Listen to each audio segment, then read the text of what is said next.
Hello, everybody, and welcome to episode whatever. I don't even know at this point of Command Point. This is Shane, and I am here with Ryan as usual. Ryan, how's it going? It's going pretty good. One of these days, we're gonna have to remember what episode we're I on I because we think we never were do. like the last two episodes. I think we actually did remember. But it's been a while since we've recorded the last episode, so I don't I don't know off the Yeah, top of my head. it's Late it's 40s, some I high think. number. Yeah, Yeah, it's a late high number. 40s. Yeah, but we're here today to talk about all sorts of things. There's a new big thing going on with the Kill Team Into the Dark. That box coming out soon that we haven't really talked about at all on the channel. And but the primary thing we want to talk about here today is kind of direction that we're going in here at Command Point with talking about more games, and specifically one game in particular that we've been playing, Marvel Crisis Protocol. Yeah. And this is obviously this is a Kill Team podcast, as you guys have always known it. Kill Team, we have always kind of just been Kill Team content creators, but there are other games out there, as it turns out. And Kill Team is not the only game that we actually like.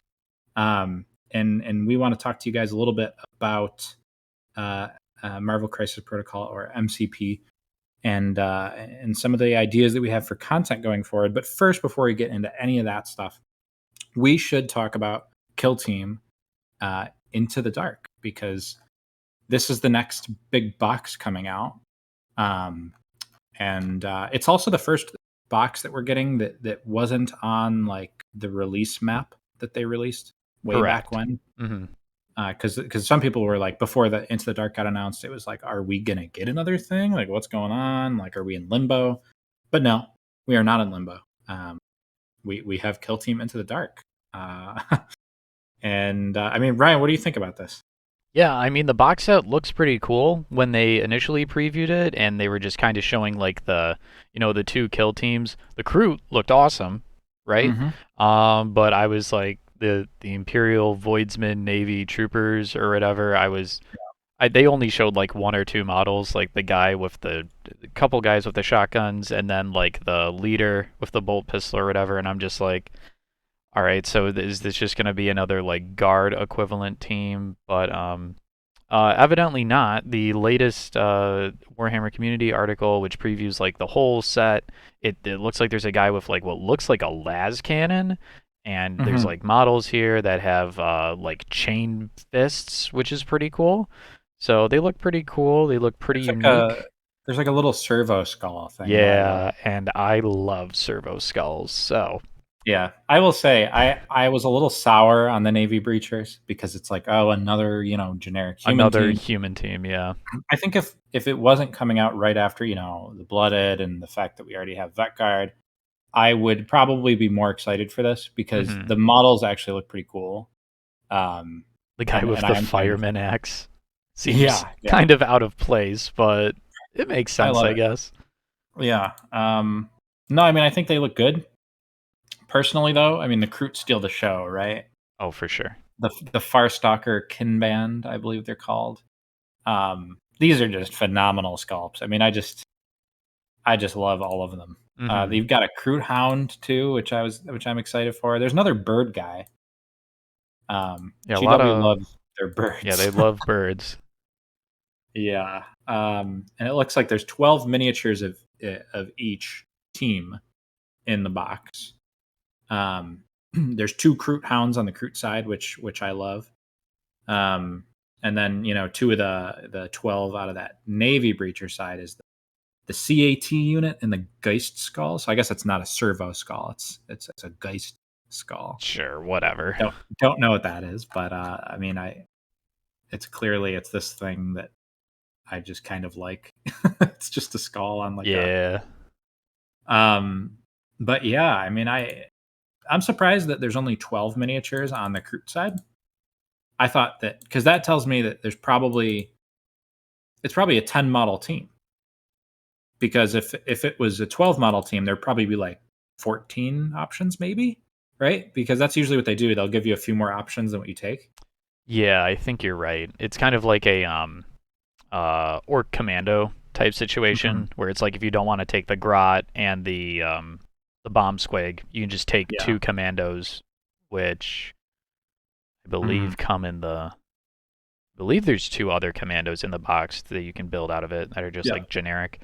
Um, so maybe that kind of situation going on there, which is cool as long as like all the options are in the box and you don't need to buy 2 like boxes. 2 into the dark sets just to have a full Oh. team. I shudder at the thought. Yeah, I can imagine this is probably going to be a pricey box. There is an incredible amount of plastic in this kit with like all the Mhm. walls and everything.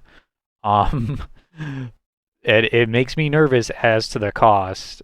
Like if this box is like, geez, if it's like $300 or something like that, which I could very well see it being, I just shudder at the thought. Like I'd be on the fence on if I want to really pick it up or not. Yeah, I think the main thing in this box to take away, I mean, Crude is great. It's so awesome that we have Crude, but it's this terrain and the fact that it's close quarters. Yep. Obviously, we don't have the rules for how it's going to work because one of the things, early on, people are saying, "Oh, what if you tried Arena with the new rules?" And quickly you could say, "Well, that doesn't work because if you're just concealed, there's no vantage points. So how are you ever going to shoot a character concealed?" Um, and I still don't know how they're going to do that because it doesn't look like there's vantage points in any of these. But Maybe it I just goes away. I can't see that happening, actually, now that I say that. It it seems would like be a it's big such a change. core mechanic of the game. It'd just be a completely different game, I would think, if they were to take that out. Yeah. So I mean, it does say on the Warhammer community article that the Kill Team Into the Dark rules manual contains close quarters rules. So presumably there are going to be some different core gameplay rules. I would imagine, kind of in the when you're playing on these boards. Yeah. Um, and I mean, who that could just mean there's extra rules. It might not mean different rules, right? Yeah. But who knows? What we do know is that the there's going to be more boxes coming out that are kind of be like modular, basically with the terrain in this box. So it seems like the next like release, I guess, cycle for Kill Team, like the next few boxes are going to be like close quarter oriented. Yeah. So this might just be what the game is for the next, however long. And I think that's probably a good thing. I think the game needed a mix up, right? Because it seemed like for a while it was like vast majority of games, it's just being played on Octarius terrain, sometimes Chelnath, and Hmm. especially like competitive events, really are it's like Octarius terrain for the most part. Yeah. So I think a big mix up like this is a really good thing. Um, so I mean, what do you think as far as the direction the game is going in with this? Yeah, so I'm a really big fan, and that's just simply because in the last edition of Kill Team, I think I really fell in love with that edition of Kill Team, like when Arena came out, right? Because it felt Mhm. like competitive Kill Team was in its prime during the Arena era of the first edition of Kill Team. So I'm excited that there's an expansion coming out. I say expansion, it has this is literally like a starter set. It comes with a core rulebook and everything you need to play the game with the tokens and Mhm. everything in it, which is like kind of wish that stuff wasn't in it just to keep the price down. Um, but yeah, overall, I really hope that this is a good direction for the game, and I think it will be.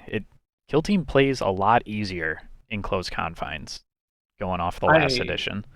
I agree. I mean, obviously the rules are so different this edition, but I do think like if they can adapt it appropriately to 2D Hmm. effectively. I mean, there's 3D walls, of course, but playing on 2D, if that's what this could be, and it looks like 2D to me, um, it eliminates the 3D cover lines, which I think are sort of a nightmare in this game. It's like They one of are my a least favorite nightmare. parts. Yeah. Yeah, it's one of my least favorite parts of the edition is having to measure 3D cover lines and obscurity lines and stuff. It's just kind of a headache.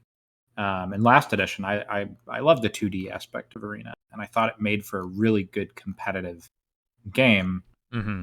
And I think if this is the direction the game's going to be for the foreseeable future, I'm okay with it, and I'm really excited to try um, to try playing on this. Because I'll be honest, I was getting a little bit bored of playing on Octarius terrain every game. Not that there's only Octarius terrain, but this edition is absolutely picky when it comes to the terrain you play on. Right? Yeah.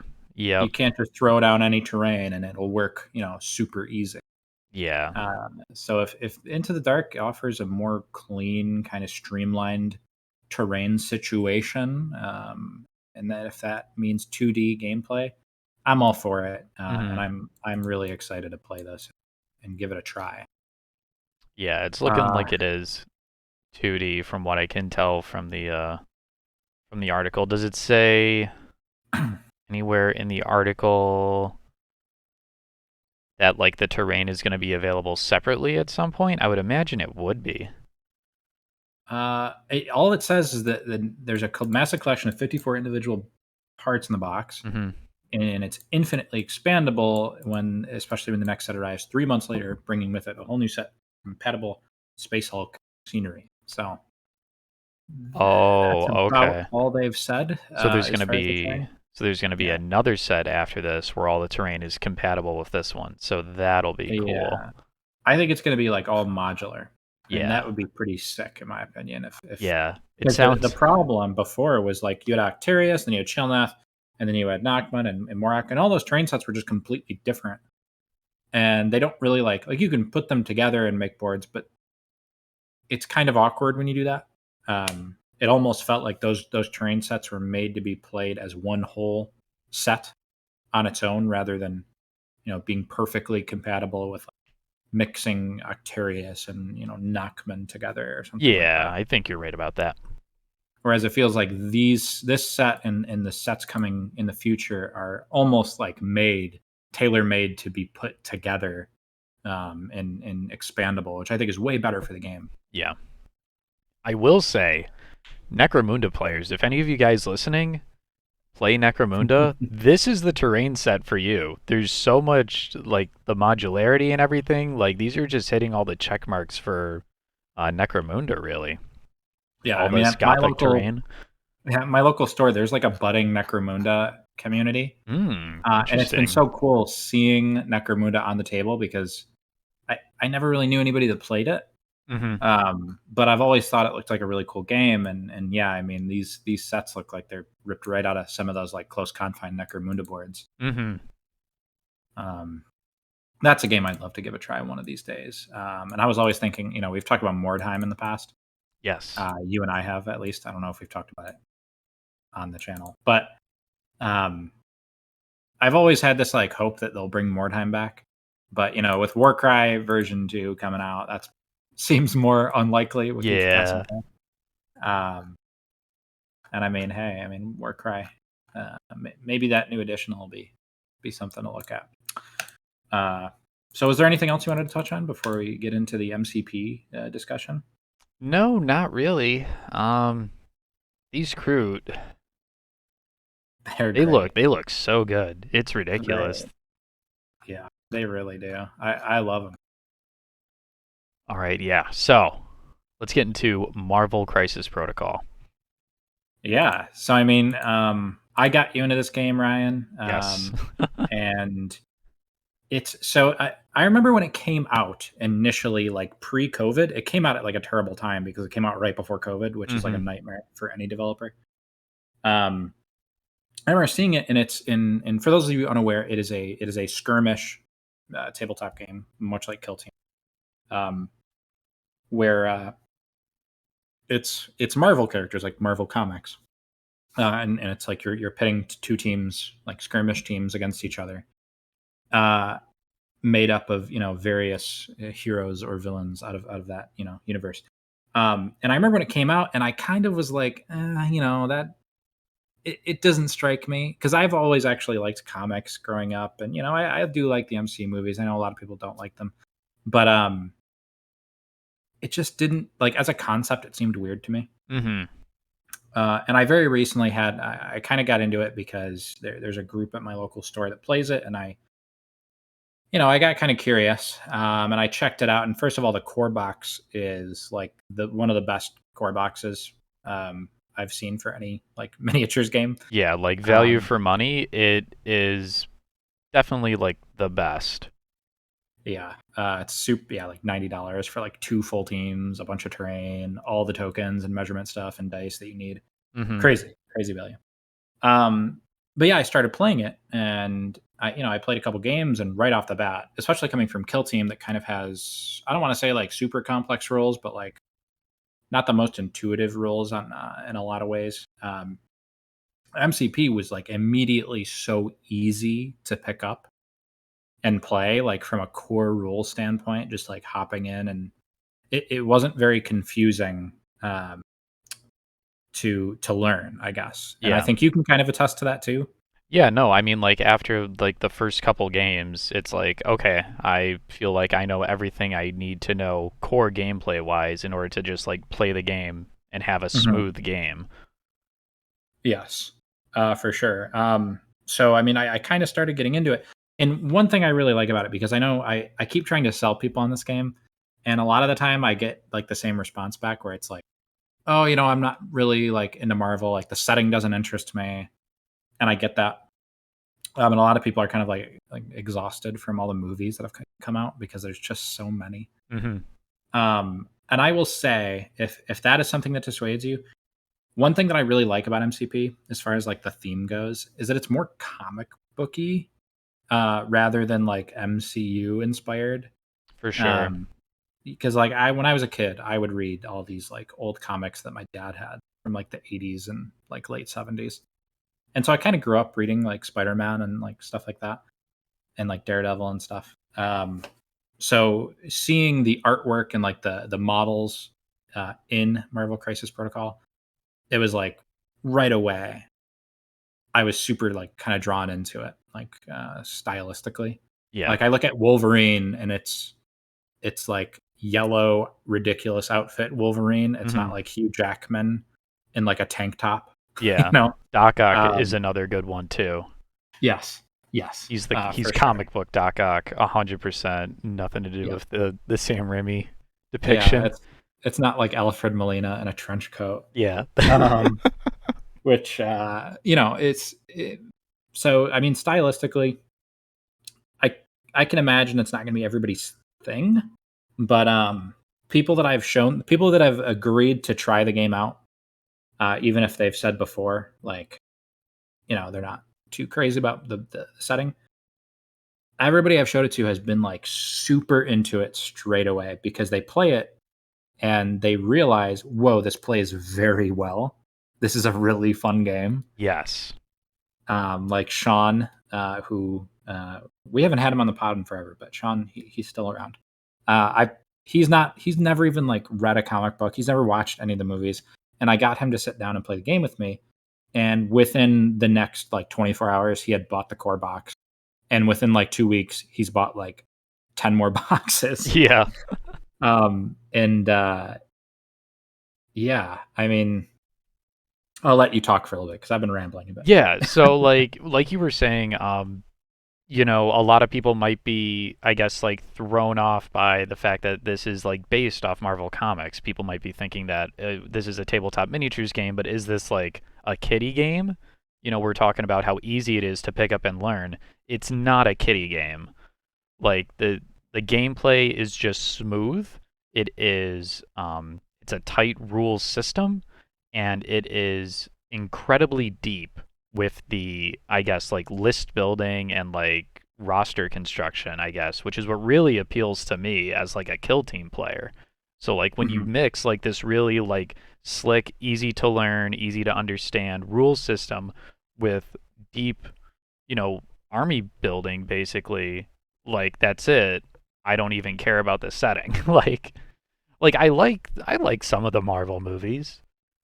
Yeah. I was never really that big into like the comics, but like I liked Captain America, I liked Punisher, and it's just I don't know, I just really like it. It's a really cool game and I love it. Yeah. As far as like how it stacks up as like a competitive game and like a serious like tactical game, um, it's gotten very popular among people that like competitive like X-Wing players.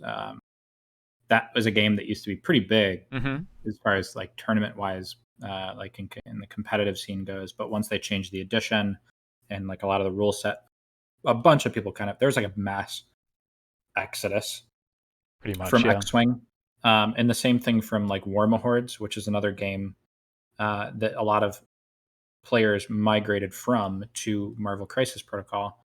And coincidentally, Atomic Mass Games, who makes the game, one of the lead designers was one of the lead designers on War Mahords, which is I never played that game, but everything I've heard is that it was a very very good competitive tabletop game. Like they were super hard on that, like the developers of that game when they were doing that, and I think Marvel Crisis Protocol it kind of shows. Um, so yeah, I mean, you brought up the list building and the roster construction. That's one of my favorite parts about the game. There are so I guess coming from Kill Team, we're used to hearing factions. Like there are a bunch of factions in Kill Team. Mm-hmm. Marvel Crisis Protocol doesn't have factions; it has something different called affiliations. The difference here is that I think there's probably like 18 or 19. There's around 20 affiliations in the game right now, and about 140, 150 characters in the game right now, and they're always releasing new ones. Um, to play a game of Marvel Crisis Protocol and have like you're playing your affiliation, the way that the list building works is only as long as more than half of your list belongs to that affiliation, and you have one of the leaders from that affiliation in the list. The whole list gets the quote unquote faction bonus.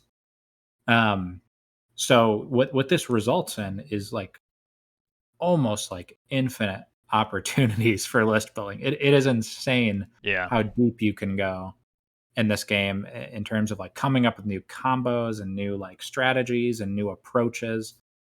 And it's just something that so I've been playing for about 4 months now, and I've been getting pretty like deep into the competitive scene and just kind of following it. It's got a great tournament scene. I know it's big at LVO. They just had it was just at Atlantic City this year for the first time. Mm-hmm. NashCon is a big one. Adepticon's a big one. They've got quite a decent sized tournament scene. And I know for our listeners, there's a lot of people that listen to our content that love Tabletop Simulator. Um, Tell them how and many people are in the league that you're playing in right now over TTS. Yeah, so I'm playing the Marvel Crisis Protocol TTS League, which is on season 8. Uh, there are over 300 players in this league, which insane, absolutely insane. Yeah, that Uh, is absolutely insane to me. Because there are like, what did you tell me? There are like less than like 3,000 people in the actual Discord for it, yep, something like that. which is wild to me because we have over 3,000 people in our own Discord, the Command Point Discord. If you're not a part of it, join it. Link in the Mhm. description.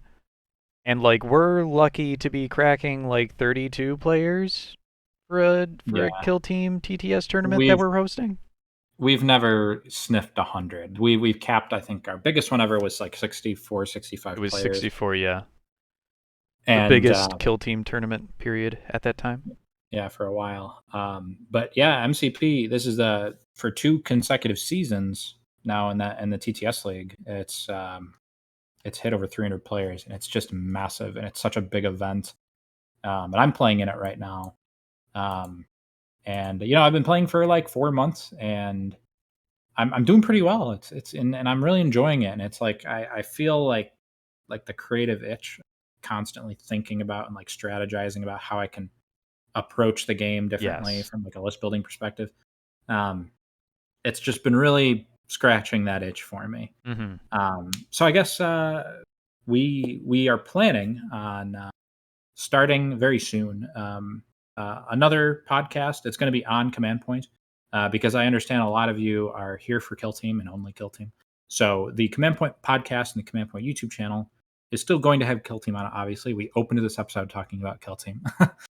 And if you want to just hear Kill Team in a podcast format, you can keep listening to Command Point because we're going to be having a second podcast that we're going to also upload to the channel called Crisis Point, specifically dedicated to talking about Marvel Crisis Protocol, both competitive and just like talking about the releases and diving into that game. So if you've never played MCP, seriously consider it. I know there's a lot of you on here that are huge fans of like deep tabletop strategy games, and one episode here, what like half of an episode here, we can't really do justice to to how many moving parts there are and how well it all flows together for Mm-hmm. this game. Um, just give it a look, and I would really recommend trying it out, whether it's on TTS or I'm sure there's somebody at your local game store that would be willing to do a demo game.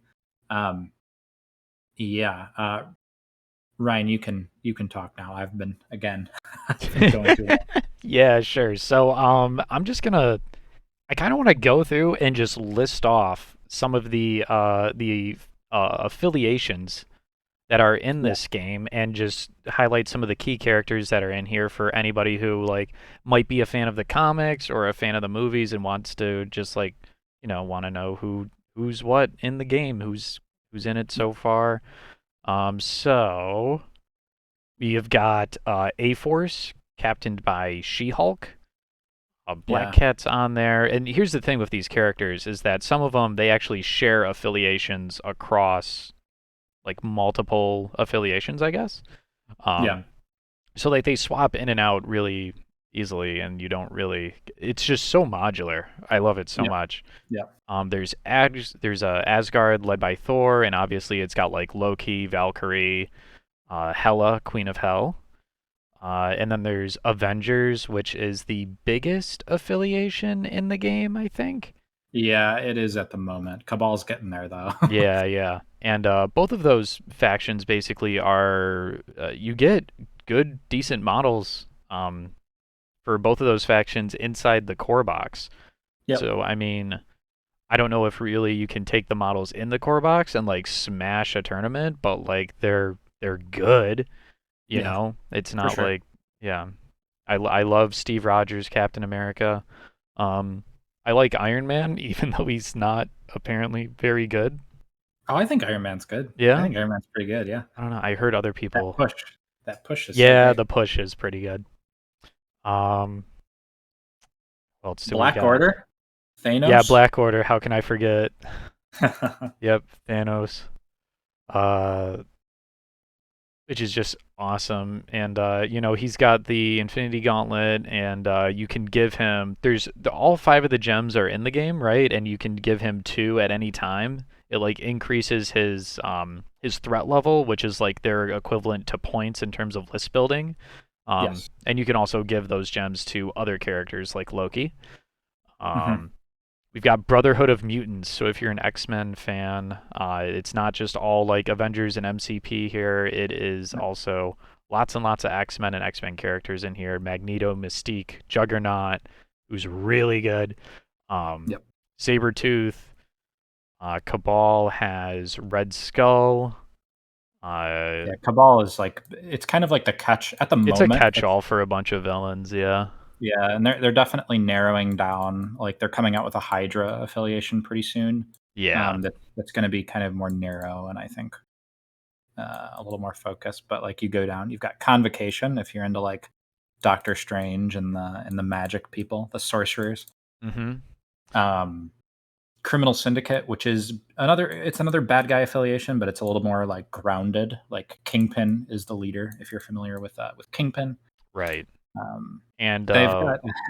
Go ahead. I was just gonna say like one of the characters who is kind of like smashing and is the talk of the town is Criminal Syndicate, but it's led by it's Shadowland Shadowland Daredevil. Daredevil? Yeah. Yeah. So he's kind of taken over Criminal Syndicate. There is the Defenders, which feature characters such as Doctor Strange as the leader. It's got Daredevil, Hulk. I feel like Defenders is kind of just like It's like a more of smaller a Avengers. yeah. It's like a street level, more like superhero group. Like Hmm. it's got like Iron Fist and Luke Cage, like Moon Knight, Yeah. stuff Scarlet like that. Witch. Yeah, yeah. The Guardians of the Galaxy, Of course, of with course. almost all the characters from the movies, which is where most people know Guardians of the Galaxy from, are in that affiliation. Mm-hmm. Inhumans, which is a much more like niche Marvel comics group. Like most people don't probably know what Inhumans are if you don't like read comics. But they're a pretty interesting affiliation. The Midnight Suns, which is led by Yeah. Blade. Blade. Blade doesn't pay taxes. Did you know that? I didn't know that. I, I'm pretty Commits sure. tax fraud. I'm pretty sure Wesley Snipes committed tax fraud. Yeah. Oh no. Well, I think we have a new Blade coming out with what's that actor? Mahershala Ali. He was the guy from True Detective. Oh, that's gonna be amazing. Yeah, Oh yeah, my god, really? yeah. That's coming out. Yo, that's gonna be wild. Yeah. I'm so Spider excited. Foes. My personal favorite affiliation right now. It's what I play. Spider Foes, which is basically it's a villain team for just enemies of Spider-Man, led by Green Goblin. It's got like Doctor Octopus, Venom. Like that's my favorite affiliation right now on MCP. Spider Foes. Just a huge fan, and some beautiful models, by the way. Oh Just yeah, the models. amazing. Yeah, the models are fantastic. Probably not as much room for like kit bashing, conversion, and hobbying as like 40K models, but I mean the game isn't really designed for that. Yeah. But the models are, I mean, they're good. If you've ever handled like a Star Wars Legion model, they're kind of made out of that same plastic. Hmm. Just to kind of give you guys an idea. And it's made by the same developers of Star Wars Legion. Yes, yes. So if you guys like that game, you might like this game. Uh, Uncanny Such a X-Men. spider. Yep, Uncanny X-Men. So I mean, of course, you need to have the X-Men. Uh, Wakanda with mhm. Black Panther. That's a cool one. Web Warriors, of course, which is basically the Spider-Man affiliation with a bunch of Spider-Man characters, and Friends of Spider-Man. X-Force, which is like weird X-Men. It's like Deadpool and like Cable and stuff like that. Yeah, Um, but yeah, there's so many characters in this game, and what I do want to say, one thing. First of all, like as far as the scope of the game, I did say early on it was like skirmish sized. Uh, Teams, the size of a list that you're going to run is going to range from like 3 to 6 models most of the time. Three being a pretty, narrow, like taller list, and six being like a pretty wide, like quote unquote horde equivalent, I guess. yeah, Um, it plays with alternating activations, and I can't stress enough how there's so many characters in this game, and Atomic Mass Games has done such a good job of making them all feel like every character card feels so unique and really captures the feeling of that character, in my opinion. yeah, And it's really super exciting whenever a new thing comes out, just to see like how good of a job they can do, kind of like finding that magic and making this model on the table feel like its comic book counterpart. yeah, for sure. And Shield is another one That's that's in gonna the be game coming as out well. soon. Yeah. Yep. Um, There's a lot. yeah. I do want to talk about, without getting too deep into it. There's kind of like a comeback mechanic in this game Mhm. where basically every single character in the game has a card that has all their stats, all their abilities, and all that information on them.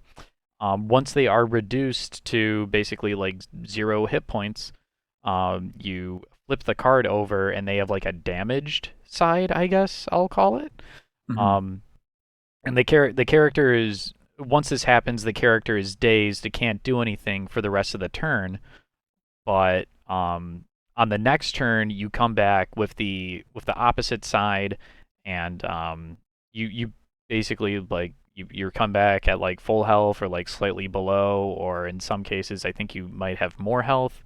Mhm. And you have some different powers. So let's talk about Steve Rogers, Captain America, for example. Once he gets dazed, you flip his card, and he comes back, and he's actually stronger. One of his Yep. abilities is called I can do this all day, and it kind of just he kind of just gains more durability, you know. Mhm. Um, Which is exciting because I mean, for context, like when a character takes damage, they gain what one of the currency of the game, which is called power, and Hmm. you can have a max of 10 power, and you use that power to use certain attacks or certain abilities. So a character that gets dazed, when they come back next turn, they've just taken a lot of damage because they got dazed, and they're going to come back loaded up with a bunch of power on their injured side, and they're probably going to go off before they Yeah. die because once you die on your injured side, you're out of the game. The character's KO'd. Um, and so there's a lot of different ways to approach how you want to win in Marvel Crisis Protocol.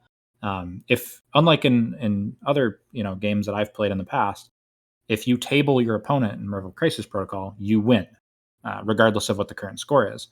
Um, Alternatively, you can win by having more points at the end of the sixth round or getting to 16 points before your opponent does. So there's different win conditions, which I really like. Um, and on top of that, I guess it's really interesting how between the fact that there's this big comeback mechanic, and one of my favorite parts about the game is that there is no initiative roll. Like at the start of each round, you don't roll to see who Yes. goes first. Hmm. It is who if you went last in the last turn, if you activated last, you go second on the next turn. That's And it. it's as simple as that. And Yeah. this is something I've wanted for so long in Kill Team, and I don't know, people they just GW loves initiative rolls, so I don't know if that'll ever happen. I feel like, Um, yeah, like if I wish that just all Games Workshop games had that. Just all yeah, tabletop minis games had that. it's so clean, and it's just I love it so much. And there's a lot more to say about like how the missions are set up. Like you don't have mission pack. Like when you play a game of Kill Team, like competitively, you go to the match to play missions that they have in the book. Marvel Crisis Protocol doesn't have missions. Instead, you have crisis cards, um, which you put in your roster. And before the game starts, and I'm simplifying it here, Yeah. just to explain it quickly. Yeah. Before the game starts, you and your opponent each end up drawing one crisis card from each of your rosters, and two crisis cards down on the board basically create the mission that you're playing on for that game. And there's probably about like 20 crises in the game, so there's a lot of different combinations, and different teams play very differently depending on what crisis setup you're Yep. playing on, and the fact that you kind of have the opportunity to put in your roster certain missions and objective scoring layouts that are favorable to your team kind of just adds a whole other dimension. And it's way easier on a TO. Like, oh my goodness. Yeah. It adds a lot of it adds more depth and strategic thought to the game without just like throwing bloat into the Mhm. game, you know? Yeah. Which love that. Yeah. One thing that you kind of were talking about the cards and the amount that are in this game. Um, so that just got me thinking of the rules. The rule book is available for free on the Atomic Mass Games website, and I believe like all of the FAQs and everything are also available for free up there. So that is really nice. Obviously, we wish Games Workshop did something like this, where Yeah. the rules are just free. Yeah. Um, And there's an affiliation list that they update as well, that you can, I mean, we can link in the description of this video, and you can just take a look and see every character that's in the game and every affiliation that's in the game mhm. for yourself. And this is something that Atomic Mass Games does. A lot of devs not called Games Workshop do this. Yeah. Um, like Atomic Mass Games also, I believe, has all the rules for core rules for Star Wars Legion on their website as well, which is another game that you've been into lately, Ryan. Um, The rules for that are also available for free online. And I mean, I will say it sounds like we're kind of like putting on Games Workshop right now. Pardon my French. And we kind of are. But the thing with Games Workshop and the difference between that and like Star Wars Legion and Marvel Crisis Protocol obviously is that Crisis Protocol and Legion, these are both games that are based off of already existing IPs that mhm. the game developers they have the license to produce the games based on those IPs, right? Whereas the Games Workshop games, they are based off their own in-house IP, where they have to they need to create art. They need to have authors to write books. They need obviously like the rules writers and everything.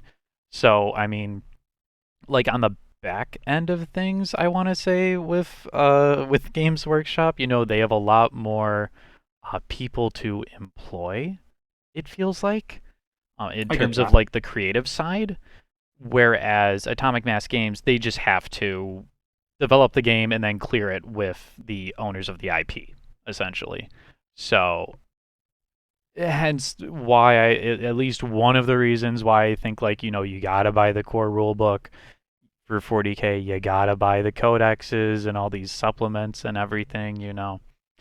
Um, but yeah, no, this is so it's a lot more budget friendly. I guess I will say Yeah. MCP, uh, definitely more budget friendly than I would say probably Kill Team. Like Yeah, it's I'd say so. definitely more budget friendly than 40K or Age of Sigmar. Yeah, I mean, like after the core box, which is a crazy value, most character boxes are going to have two characters and they're going to be like $40. Um, Yeah. but you're only going to have a max of 10 characters on your roster.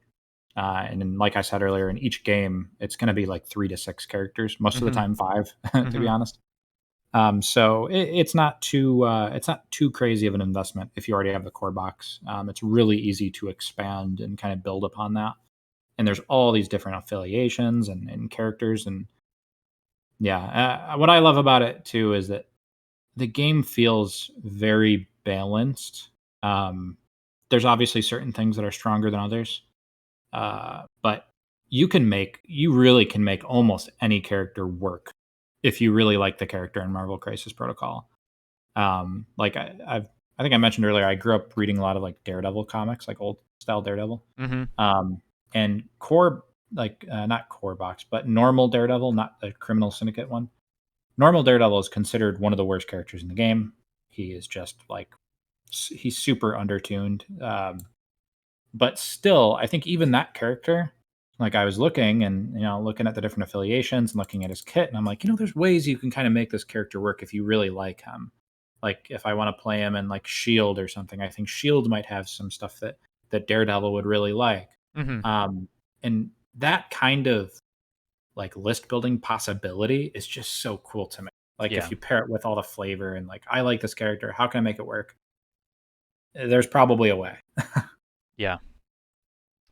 So yeah, as you guys can tell, we are very excited about Marvel Crisis Protocol. Excited enough, obviously, that we are planning on launching a new podcast dedicated for it. So if you guys want more information on that, stay tuned in the coming weeks and months, as I'm sure we're going to have more episodes, or we'll have the first few episodes for that podcast coming out soon.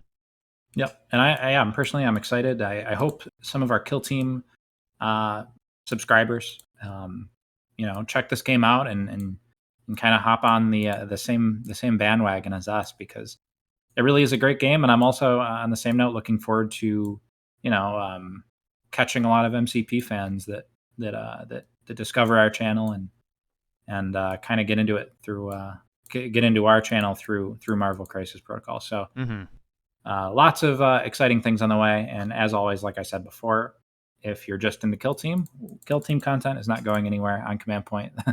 We're going to continue to talk about that game. It's where we started, and it's not going anywhere.